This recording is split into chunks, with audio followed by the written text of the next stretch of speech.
નમસ્કાર, હું છું પ્રિયા અને તમે જોઈ રહ્યા છો જનતા કી જાણકારી ન્યૂઝ। નજર કરીએ આજના સમાચાર ઉપર। ભુજથી અબડાસાને જોડતો મુખ્ય માર્ગ પર ભવાનીપર ગામે આવેલ પુલિયાની હાલત વર્ષોથી ખસ્તા છે। ગંભીરા બ્રિજની ઘટનાને ધ્યાને લઈ પુલ બંધ કરી દેવામાં આવ્યું છે। વર્ષોથી ખસ્તા હાલતમાં પડેલ પુલિયો ક્યારે નવો બનશે એ મોટો પ્રશ્ન છે। ભારે વાહનો બંધ હોવાથી ધંધા રોજગારમાં પણ અબડાસાના લોકોને ઘણું નુકસાન થાય છે, સાથે હાલાકી ભોગવવી પડે છે। તંત્ર દ્વારા ભારે વાહનો માટે પુલ બંધ કરી દેવાતા એસટી બસોનું રૂટ બદલી ગયું છે, જેના કારણે એસટી બસોને 10 થી 15 કિલોમીટરના ફેરા પડે છે અને બસો મોડી આવે છે, જેના કારણે નલિયાથી 100 કિલોમીટર ભુજ આવતા લોકોને પણ હાલાકી ભોગવવી પડે છે। સરકાર અને તંત્રની ઊણ ત્યારે ખુલે છે જ્યારે રાજ્યમાં કોઈ મોટી ઘટના બને, લોકો મોતને ભેટે। મારી માંગ છે તંત્ર પાસે કે ભુજને અબડાસાથી જોડતા મુખ્ય માર્ગ ભવાની પરના પુલિયાનું કામ યુદ્ધના ધોરણે શરૂ કરવામાં આવે।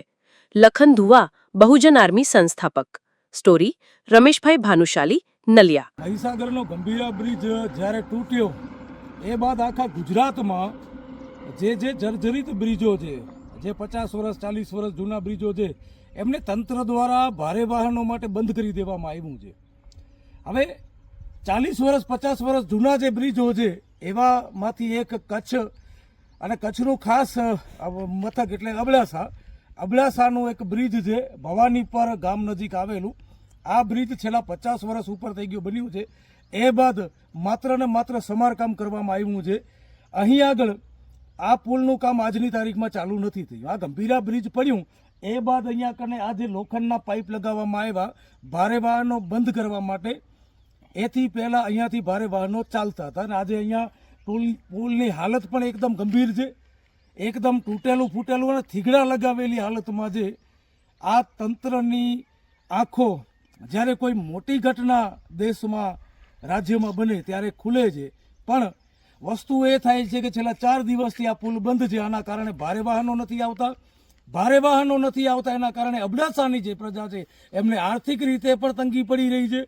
સાથે સાથે બસનો રૂટ જે 10 કિલોમીટર ફરીને અહીંયાથી નીકળે છે, અહીંયાથી એવા 10 થી 15 ગામડાઓ છે જ્યાં આગળ આ જનતાને, આમ પ્રજાને, ગામડાના લોકોને તકલીફ ભોગવવી પડે છે। આ બ્રિજની હાલત તમે જુઓ કેટલી ખરાબ છે। આજે તંત્ર જે કચ્છનું જે વહીવટી તંત્ર છે, જેમાં હું ભુજની વાત કરું તો ભુજમાં પણ એક હમીસર આગળ પુલિયો આવેલું છે, એ પુલિયો પણ છેલ્લા 3-4 વર્ષથી બંધ છે, ત્યાં કામ ચાલુ નથી થયું। આ તંત્રની ઘોર બેદરકારી કહેવાય, આ સરકારની બેદરકારી કહેવાય કે તમને નજરે પડે છે ત્યારે બંધ કરી દો છો।